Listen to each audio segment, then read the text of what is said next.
Welcome back to another episode of Hobby Adventures. Today we are gonna do speed matching. Yeah! Not really. Well, maybe. Anyways, roll those credits.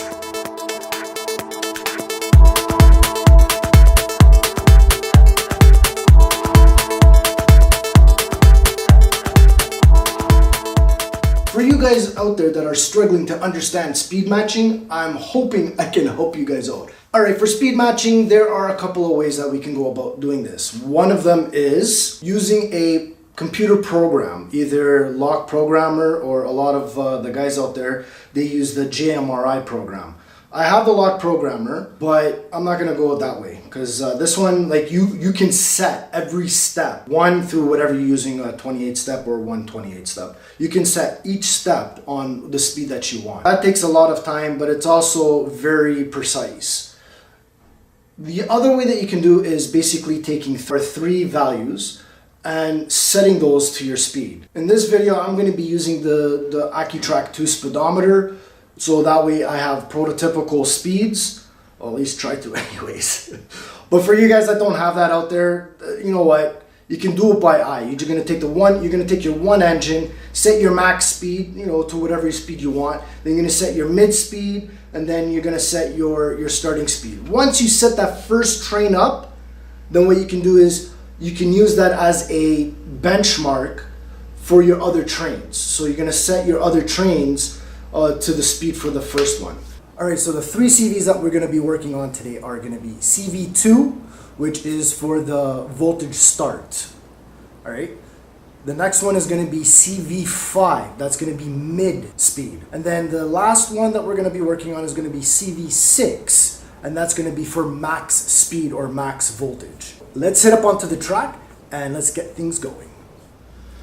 Alrighty, these are my two victims, my SD40 and my SD60. As I said, I'm going to be using the ECoS2 speedometer and I'm going to be setting it. Now, I've been practicing speed matching. I'm not perfect at it, guys. So the way I'm going to be setting it up is I'm going to be running the SD60 is going to be running forward and the SD40 is going to be running backwards. So when I'm going to be speed matching these guys, I am going to speed match them in this direction. To start things off, I will be changing my CV values with my ECoS. Okay, now there are two ways of doing it with the ECoS. One, you can actually manually input it. But for all you guys that are not using an ECoS, you're going to want to go into your CV programming mode. It should look similar to this. If we go here, this is the first step, by the way, that you can do it with the ECoS. Go hit that spanner with the red screen, set up to, and over here you can see something similar to other DCC controllers. You have is your CV input right here. So this is your CV. This is the number that you want to see. This is the value, and this is the this is the value section that you're gonna want to type into. So what you can do is you can either read or you can write. This is your little number pad, and over here is your program track or you main track power program on the main. You also have local decoders and accessory decoders. The reason why they're shaded right now is because the track power is off. So we're going to be turning that on in a second. And what you want to do is, let's say for an example, we want to do start voltage, which is CV2. So what we want to do is we'll come over here. You can either press the plus sign to go up to CV2. And then over here, you're going to want to pick a number between 0 to 255. Meaning 255 is going to be max voltage and 1 is your minimum voltage. And then after, you're going to hit right over here. You probably want to do this on a program track, because doing it through this way with the ECoS, if you do it this way while your train is on the main, you're going to end up programming all your trains that are on the main to the exact same values, and that's the last thing we want to do. The other way, which is the way I'm going to be going, is you click on your locomotive, which is going to be the SD60, this guy right here. Go to Edit Local. On the top right, you're going to see Advanced. Click on Advanced, and then we're going to click on this steering wheel on the left-hand side. Okay, little tip here for you guys. If you do not see this and it's empty, then what you want to do is go back to the eye, put your train on a program track, and go ahead and have the ECoS read your decoder. And as you read your decoders, it'll tell you the manufacturer, detected type of decoder, and the number of CVs. Go back to the steering wheel and you will have all this. All right, so let's go to my computer screen and get things started. Here up on the computer, we are gonna get things done. Yeah, so up here on the left-hand side, I have my two timetables that I'm gonna be recording my CV inputs. So I went ahead and inputted the factory sets for minimum or voltage start, minimum speed, max speed, acceleration. Okay, these ones you guys don't need to worry about, but like I said, we're gonna be worrying about these three here. 2, 6, and 5, which is start, mid, and max. Up on the right side, I have my ECoS on my screen. I want to test out how fast this train is going. So let's first make sure that everything is clear on my lines. Okay, that's there. Okay. Okay, we're looking good. System's powered up, so we're going to be using the SD60, which is right here. I'm gonna do single, and we're gonna be testing max speed. So we have it on the passenger line. Everything is clear. Let's crank it up on max. There you go. You see 110 just out of the box, and we're gonna run it 3 times around. Get 3 readings. Good thing to do is run your trains in for 10 minutes, so that way the motor gets warmed up. 153, second run. Third run is 164. 165, and that was it. Oh no, sorry, 169. Let's do 169 for the top speed. Now we're doing mid speed here. Run 1, 143. Run 2, 149.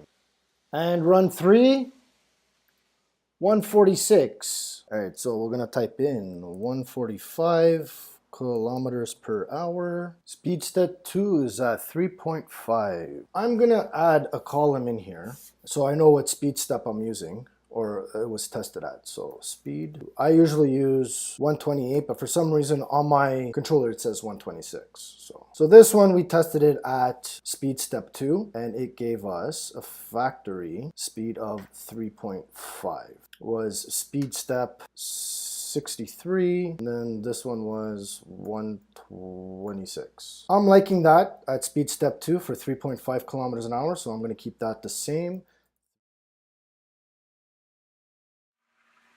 And we just got to make sure that it's programmed on the main. And this is not going to affect any other trains. So let's see what we got. 145. Went down a little bit more. So let's drop it down to, usually 85 has been good. 146 again. So let's do something a little bit more drastic. Okay, 147. Okay, you know what? I think I know what's going on. This has happened to me before. So again, like I said, I'm still learning. What happened before was when I did not set the middle speed or the middle voltage, me setting the max voltage wasn't working out. So I'm gonna pick a random number, hit that. Oh look, huge difference. Now the train completely slowed down. All right, so that's what we should be doing, guys. So let's bring this up to around 85. That's where a lot of my trains have been going. There you go, 94 kilometers. Woohoo, now we're getting somewhere. Let's bring this up to a 100, see how it goes. 110, wow, that's actually getting a lot better. 122, that's actually really good. So let's do another pass. 124, okay, we'll do one more pass and we'll see what that the third pass is. 124, right on. Okay guys, so down here at the bottom, you have your right button as I was clicking. Over here is live. Now I don't do live right away. I use live when I need to fine tune. So what live does is, when it's checked, as I'm clicking on the plus or minus, it writes it right away. I don't have to click onto this right button. Now I'm gonna be fine tuning. 123, drop it a couple more times. 119, 118, we're going a little bit slower. Last pass. 119. You know what, I'm gonna give it one bump up. What I want is my tolerance is to be about 1 to 2 kilometers plus or minus of 120. There we go, look at that, 120.